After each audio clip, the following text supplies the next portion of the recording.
So '02, fast forward to '08, I get hurt in Iraq in an IED, get a Purple Heart. Bureau of Navy Medicine has to sign a Purple Heart or approve it. And then all of a sudden, the Bureau of Navy Medicine shows up at the command, at Dev Group, and they're like, well, where's this Frohart?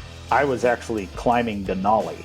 So I had finished Iraq and our lead climbers went out and we did a climb up Denali. And I called my wife on the sat phone and she's like, the command called me today and the Navy's here and you have to get out and whatever. And I'm like, what are you talking about? Welcome to the Hard Way podcast with Joe De Sena, founder and CEO of Spartan Races.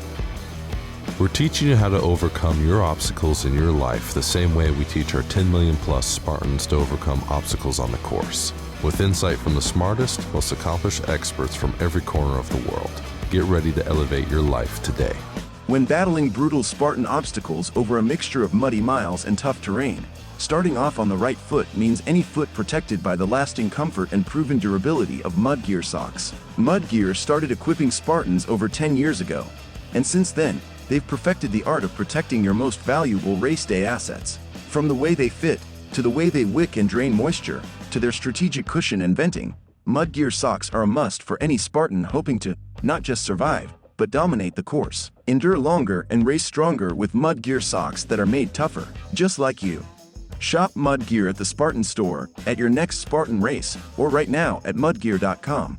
Joe De Sena here, CEO and founder of Spartan and the host of The Hard Way. I've got Eric Frohart, retired Navy SEAL. Can I call you retired Navy SEAL? Yeah. Technically, medically retired, I suppose. Medically retired Navy SEAL, hog farmer, fitness guru, and all-around hard guy. Is that a good description? Yeah, I would say just someone who's qualified for going through things the hard way. I don't know if that makes me hard or just dumb, but let's go way back. Do it. The toughest thing I heard you mention in your life that you've done wasn't buds, although you'll correct me if I'm wrong. It was hog farming in Iowa. Yeah, I grew up on a hog farm in Northwest Iowa. We did things the hard way there for sure. There were times when I was going through buds training. Certainly most days of buds were harder than, working on the farm. But there were plenty of days in buds where I'm like, oh, we're done at like 9 p.m. and I get to go eat. Back then, to me, it was supper. I was like, cool, we're done already. I get to go eat and I get to go to bed. So there were plenty of days where, my buds training wasn't as hard as a day on the farm. Now, there are plenty of days where it was harder. Talk to me about a day on the farm, and then because then I want to dive into whether all kids should have that type of upbringing. I really wish I could have given it to my kids, right? But a day on the farm for me, it really depends on the time of year, especially in, Iowa, it gets pretty cold or pretty hot. So an example, I was telling my daughter is running on the cross country team with her high school. The other one's golfing and then the other one's playing volleyball. So I was explaining to them how we would have like 2-a-day football practice and I'd go to a morning football practice in August in like full pads. And then we had one, like 4 to 6 or 4 to 7. So you had the morning session and then the afternoon session. And most of my teammates would go home between practice and play Nintendo. Like back then it was Nintendo, I think, and drink Gatorade. And my break between football practice was in the August heat and humidity of northern Iowa was like baling hay and moving hogs around. So I would take a break and, drink well water and do the whole thing, drink as much as I could, and then go and, go play football at the evening and then do chores again after football. So there's a great ancient saying, kings and queens 2,500 years ago, apparently would say those Spartans like going to war because it gets them a break from the training. Yeah. So it sounds like you might have enjoyed going to football practice because it was like a break from the work. Yeah, for sure. For sure. It was just like the winter time. We had, at that time, all of our hogs, we had barns for the little hogs, and we had a lot of hogs outside. So in the winter, you're scooping snow, scooping manure, thawing out hog waters, feeding hogs, and just generally, northern Iowa, I remember we had one calendar year where it was like 110, maybe 112 with the heat index. So like the feels like temp, and then almost 75 below with the wind chill. And that was, July to whatever, December. So it could be pretty extreme up there. So you come out of high school, you've been basically born and bred hard ass, right? Northern Iowa. Yeah. And you live this way. Most people don't live that way. I wish everybody lived that way. And you go to college or you go right into the service? Yeah, I went to college for 1 year. I was all state in football my senior year in high school. Thought I was good. I went to a junior college to play football, thinking I was gonna get a little taller and gain some weight. I wanted to, I was a linebacker. Needless to say, I showed up at college and God had given me like stubbornness and willpower and endurance, but not size, strength, and like fast twitch. So after a season of that, I was watching a Navy SEAL movie in a dorm room, and I stood up in the middle of that movie and, said I was going to become a Navy SEAL. And what do you remember? You remember the movie? Remember what you were watching? I'm pretty sure it was the second time I saw the Charlie Sheen movie, which the first time I saw it was in, junior high. So I'm pretty sure it was that. I kind of don't remember for sure. I do remember someone saying, "You'll never be able to make it, da da da da da," and I enlisted the next day. So I love it. Yeah. How hard was the moment, from the moment you enlisted to the moment you were actually, got my past buds? Yeah. How hard was it? It was definitely hard. There were plenty of, like I said, I was pretty prepared for it. I had spent that summer, I had finished college. I wanted to finish my freshman year, and I joined on delayed entry. So I was going to ship out in October 28th. So I finished college in May, and I had a ship out date at the end of October. And I spent that summer I had this old program that you could get from the recruiter called the SEAL Challenge program or whatever. Like now you could get it online, but I had this paper document and I had followed it to the letter. So I was running a lot on gravel roads, and I was doing, I made a pull-up bar in the barn. I actually made a dip bar with 2x4s because we didn't have a real gym in our hometown.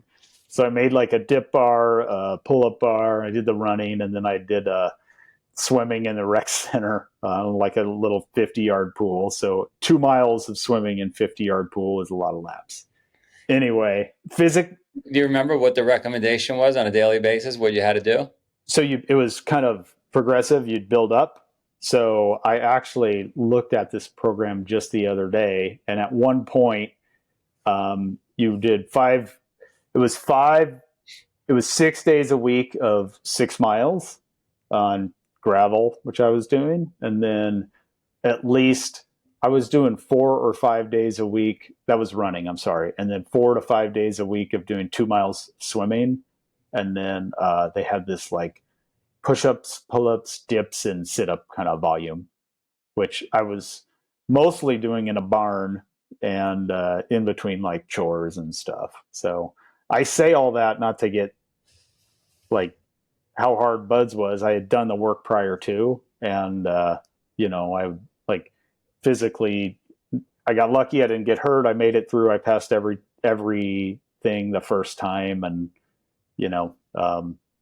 there was a hiccup, not a hiccup, but I had a kind of a pre-existing medical condition, and that was probably like the hardest part. So So you get through it, feeling good, happy, loving life, happy you dropped out of college? when I made it through, yeah, it was super.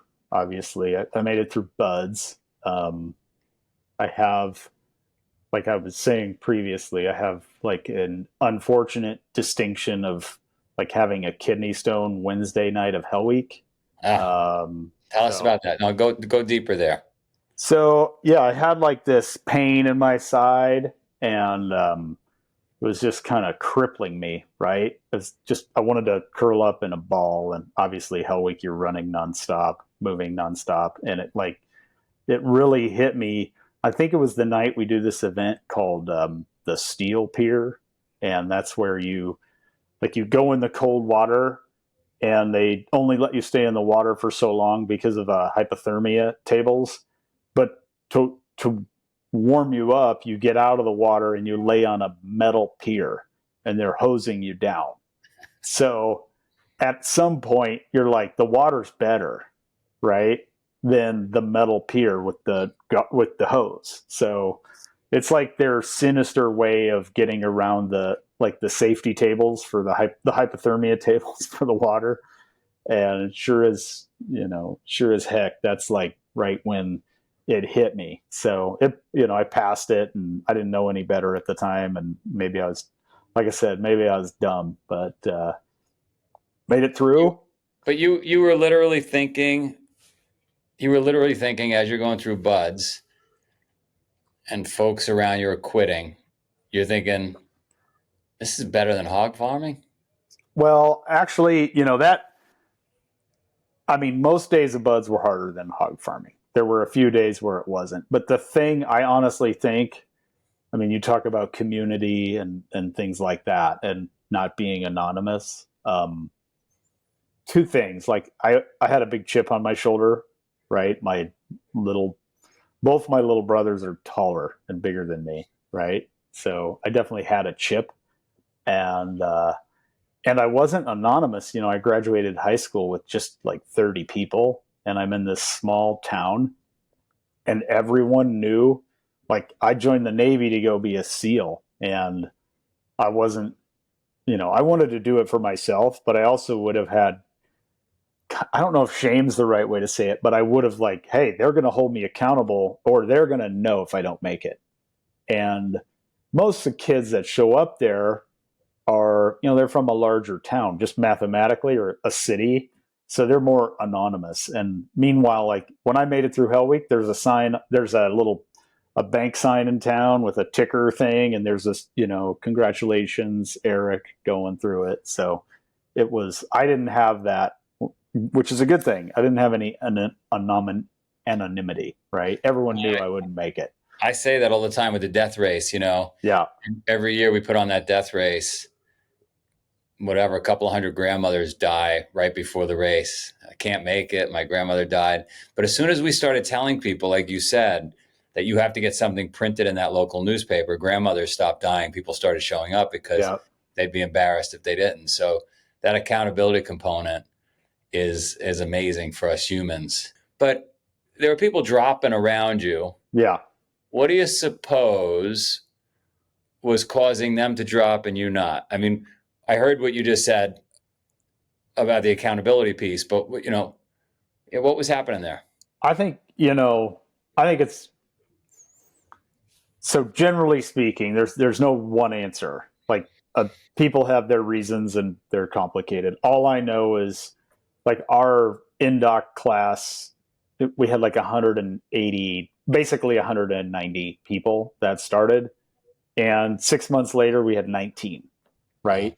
And if you would take, I always say this, like I do some speaking from time to time. If you had taken 190 people and lined them up, with their shirts off and whatever, and 6 months prior to graduation, and you're like, Joe, I want you go and take this marker and like circle the 19 people that are gonna make it through, like based on based on appearance, and then even on the side, if they had their 4-mile run time and their pull-ups and their swim and all that shit, right? All the what they look like and all those measurables, right?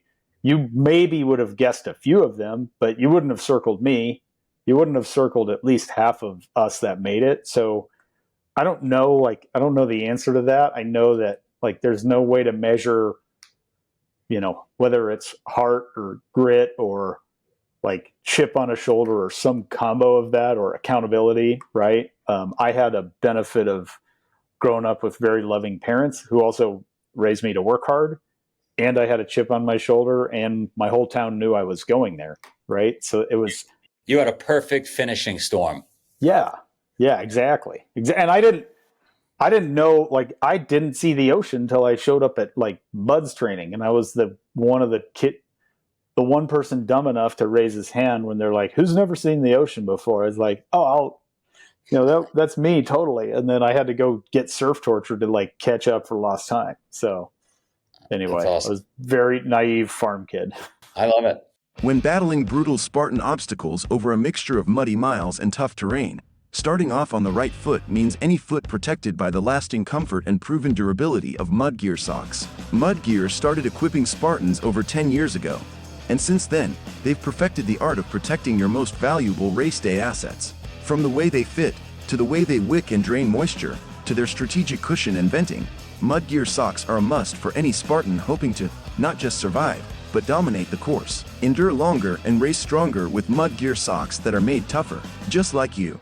Shop Mudgear at the Spartan store, at your next Spartan race, or right now at mudgear.com. So 19 finish, you move on, you get shipped out, you go right to the Middle East? No, so back then they didn't have SQT. You had to do jump school and then STT. I went through all that, and then 6 months after Bud's training, I got my Trident, because at that time you had to be a kind of a probationary SEAL.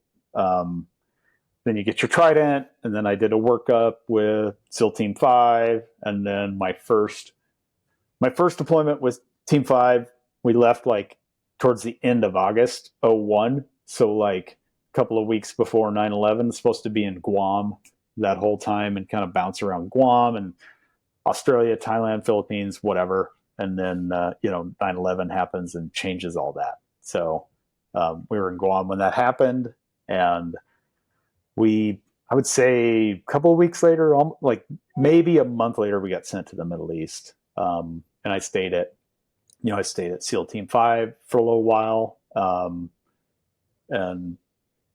3.5 years. And then I had a brief stint teaching CQB at one of the training commands before going to a dev group, or Naval Special Warfare Development Group. So, nice. Which is where I was when I got medically retired. If you had to do it all over again, you do it again? Yeah, for sure. People thank me all the time for my service, and usually if I'm standing by my wife, I'm like, just thank her. You don't even have to thank me. I had the best time. I would still do it if they would let me. I got medically retired because I ended up losing my kidney in 2002, and it was I had been misdiagnosed by the Navy for having some sort of bowel issue, when it was a kidney stone that was, not passing correctly. So I had done one deployment, and we're doing a workup for the second deployment, and I go to the hospital, and I still have this pain or whatever, and they're like, I get diagnosed by a civilian doctor that I have a kidney stone and it's not passing. So they send me to Balboa, which is a hospital in San Diego, and they go in to help carve out where it's stuck. And it's supposed to be an hour-and-a-half surgery. And I wake up 7 hours later and, missing a kidney. And they had said, we looked at your kidney and it wasn't even worth fixing. It was like a water balloon. It almost blew up inside of you. So I got my kidney removed in 2002, which was right around Halloween time. And it was just a couple of months before what would have been we're going to deploy in January of 2003. And so I'm laying on the hospital bed, and the medic brings me like a waiver because I'm kicked out of the Navy. You can't be a SEAL with one kidney. And he brings me this waiver. He's like, hey, if you want to stay in the military, you got to sign this waiver. So I'm like, I'm on morphine. I'm like, heck yeah. I didn't go through all this to do one deployment and get out. So I signed a waiver and everything's fine, right? I have no more pains in my side. I don't to this day, but everything's fine. And then it wasn't until I think it was 08, towards the end of 08, like I gotten hurt in Iraq so 02, fast forward to 08, I get hurt in Iraq in an IED, get a Purple Heart. Bureau of Navy Medicine has to sign a Purple Heart or approve it or whatever. And then all of a sudden the Bureau of Navy Medicine shows up at the command, at Dev Group, and they're like, well, where's this Frohart at? I'm like, I was actually climbing Denali. So I had finished Iraq and our lead climbers went out and we did a climb up Denali. And I called my wife on the sat phone and at one of our breaks, and she's like, the command called me today and the Navy's here and you have to get out, whatever. And I'm like, what are you talking about? Right. So in the Navy's infinite wisdom, having just summited Denali, they're like, you're not fit enough to serve anymore. So we were, I actually got a med board and I tried to fight back against them kind of medically retiring me. And they said, nope, you're out. You can't, you have to get out or you have to ride a desk. So I was like, I'm not, if I had 15 or 17 years in, I would have finished out and ridden a desk for sure. But I only had 12. And I'm like, I'm not going to ride a desk for 8 more. So it was the well water on the hog farm. Must have been. Yeah. The hard water. Yeah. Well, that's a great story. And now you're in private industry. What are you doing now? Now I work for Defy. I'm the COO of Defy, and we do an alkaline water, a energy drink, and notably our CBD beverage. Awesome. And where are you located? Well, we're kind of everywhere. We have we've got salespeople in Florida and marketing people in Santa Monica. Our headquarters is in Denver, and I live in Omaha now.